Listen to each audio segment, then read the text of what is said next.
All right, this latest signing by the Detroit Lions is exactly what I was looking forward to this offseason, and that was, would free agents pick the Lions because of Brad Holmes, Dan Campbell, the culture, the stability now in the franchise where, look, players have options and, like, you know what? I'm going to go to Detroit. And that's what we have with the latest signing, that while the player may not pan out, he had other options and he chose to give it another run with the Detroit Lions. Let's talk about it, and then we're going to look at a mock draft that I really like here at the end.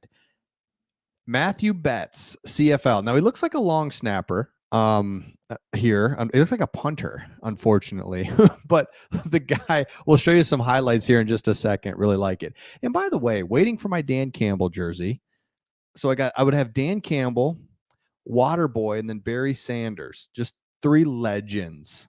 Let me know in the comments who's the best football player out of those three. It's tough. It's tough because Waterboy, you didn't gain a yard on him, so he's just a super athletic, instinctive linebacker.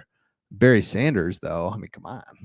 You kidding me? Barry Sanders at Oklahoma State was ridiculous. And then Dan Campbell, absolute tight end legend, anywhere he went, Giants, Lions. So it's tough. Let me know in the comments who's number one out of those three. Again, Dan Campbell jersey is going to be here soon. Okay, here's the thing about this guy. He's in the CFL. Now, let me tell you about the CFL for a second. If you haven't watched it, it looks like the NFL. And what I mean by that, it's not arena league. There's different rules here and there. There's some different tweaks. But when you watch it, it looks like the NFL. And why I think that's important is because he's a pass rusher on the edge. And now you look at him, he's number 90. He looks like a punter. He doesn't look like this freakish athlete by any means, but he's productive. 18 sacks in 18 games last year. Now he's older, which is kind of weird, and we'll get to that in just a second. But and I'll get to how the Lions just kind of flex their muscles on the rest of the league and just said, hey man, why don't you come over here? And he's like, okay, I will. I have other options, but I'll go to the Lions. He went to the Chicago Bears after going undrafted in 2019, which seems like last year, but that was 5 years ago. He was waived, and he didn't make the final roster cuts. So then he goes around the CFL, and then he logs just 2 sacks in 19 appearances. But then in 2022, his career took off. So 2022, 23 is when he was just out of control. And so the past 2 seasons, he's had 27 sacks. Love it. So here's what he's 6'3", 250. So he's not super big. If you had to pick a perfect defensive end, you'd say 6'5", 270. So he's not like small though. I mean, he's a little, this says it perfect. He's a bit undersized, but the Lions have James Houston, who they should have back, even though he's an exclusive rights free agent. He'll be back. But then Romeo, Julian, and Charles, like, I think one of the three will come back just for depth, but it's almost like symbolic to be like, see you guys. Like, we're just going to find new pass rushers. I mean, come on. We gave you chances. We would have Romeo in there, and then we'd like healthy scratch Julian and Charles. And then we'd have Charles in there and healthy scratch these two. And then have the brother like, hey, you know what? Maybe if we scratch Charles Harris, and then we'll have like a brother duo, and you guys will pump each other up and get in there. No, never worked. So it's like, come on. So get that out of here. So for now, the edge defenders currently in 2024 season are Aiden, Pascal, Kaminsky. Holy smokes. So, and because we know Pascal and Kaminsky, they're not edge rushers. We need a pure edge dude. So what do we got? Here's just take a look at this. I know this isn't the best. I tried to small, but just don't want to get flagged on YouTube here. But he's down here at the bottom of the screen. And this is just the burst, right? So look at this. This is just a little bit of the, spread them out type of situation. Shotgun. He's on one-on-one defensive end on a tackle, and here he goes. I mean, he just jumps it, little dip inside, and he's got the bend and the strength to hold on. Watch the little dip inside. Shuffles his feet, and he's in there. So I love this because it's like we need a true pass rush guy, and we don't have it other than Aiden Hutchinson. So as we looked at his options. His agent came out and said he had different options, could have gone a couple different ways, and he could have gone back to the CFL with a different team, or there was multiple NFL teams that were looking for him. So the Lions are a team that players want to go to and just be like, I'm going to get treated well there and I'm going to give it a shot. Like he's a perfect example. Yes. Does it match up well with him? Yeah, because there's not really any defensive ends. So, I'm not naive to that.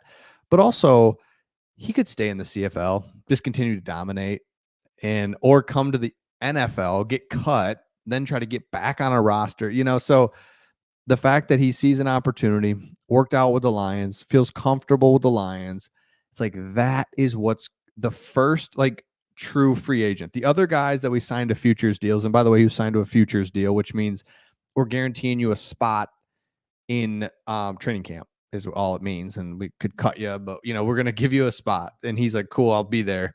That's what a futures deal is. But this was like the first free agent signing of the year where it's wide open. He could go anywhere and he chooses to sign up with the Lions. And so I can't wait to see what happens as we continue to look at the Lions and where free agents that could probably get a little bit more money end up coming to the Lions, and they've got options, but they come to the Lions. Okay. Let's take a look then at also this 7-round mock draft with a trade out of the first round. And I tell you what, it's beautiful. And Brad Holmes he was joking about trading out of the first round just because the draft's in Detroit and you're sitting there waiting until pick 20, whatever. And then they trade out after all that. So let's take a look at the Lions. So the Lions get the 33rd pick and the 101st pick. Panthers get 29 and the 2024 fourth round pick that the Lions got from the Eagles with the DeAndre Swift trade. So we go back just 4 spots, but we pick up another premium pick at 101. Awesome. Here's the first round mock draft, and you can see how the Lions are not in there. And I love this. Trade back, get more picks. Like, what the heck? So Darius Robinson, if this dude is available, so he was a defensive tackle. Now look at him. Sign him up. Like, all right, what's up?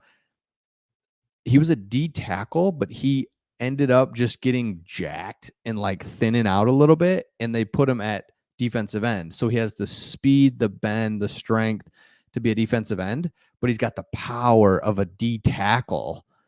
And it's like, there we go, dude. This would be crazy. This is a steal for the Lions at the top of the second round. Robinson's a guy that is working his way up the board in the word in Alabama after a really great Senior Bowl was that Robinson is someone that could be moving into the first round. And so we did a video on this, how he is. He is an absolute stud. I think you guys have seen this video. I don't want to play it, but oh man, love this dude. So remember that name, Darius Robinson. Could we get him? I don't know, but it would be a steal to trade out and get him. T'Vondre Sweat. Let's see that. I took Sweat with the 29th pick in my Senior Bowl mock draft after hearing similar things about Robinson. That and new defensive line coach Terrell Williams had a chance to work with him all week. So this dude, interior defensive lineman. So again, the Lions need a corner and a defensive end. That's the real needs. But Brad Holmes doesn't draft for need. So look for the Lions to get a defensive tackle. That's just something that they could absolutely do. And check out this dude here. Power. Oh, shoot. I don't know if you can see it. It's probably blacking it out. Okay. Here's the corner. Jarvis Brownlee Jr. out of Louisville. So what I like about this guy is he's just kind of I've seen there's so many corners. Okay. So I'm a draft expert. I'm not checking out every guy, but I notice about this guy is he's super athletic, and it's something we haven't had on our corner. Our corners have just never been super athletic. I can't think of a corner. You look at like Darius Slay was just real steady and solid and really came into his own there for a while. But I mean, you look at like Cam Sutton is like, he's not athletic. He's okay. Jerry Jacobs was just tough and thick and like strong, but this dude's like athletic. And then another corner, Cam Hart out of Notre Dame. So you go back to back corners in the third and fourth round. Absolutely. You know what? We need corners. Again, wouldn't be surprised if Brad Holmes waits to the third or fourth round to pick up a corner. But again, let me know your thoughts in the comments on this one because I don't know. I don't know what he would do, but I love what the Lions are going to get in this draft. It's just loaded with corners. There's always in every draft, the end of the first and the beginning of the second is like Steel City. You know, it's like, I can't believe we just got that guy in the end of the first round or at the beginning of the second. Those were those still really good players that people don't talk about because we always just focus on the top 10 picks or the top 20, but there's a lot of good players there. So let me know your thoughts in the comments. Lions, just, I think we're not a free agent destination because Brad Holmes is never going to be going after the big free agents. But man, if you could pick up a guy that it's got, it's a 1-year deal, corner, and he's got 3 teams he can go to, and he's like, oh, I'll go to the Lions. Like, I just go Lions. Love it. So let me know your thoughts in the comments, and we'll see all of you on the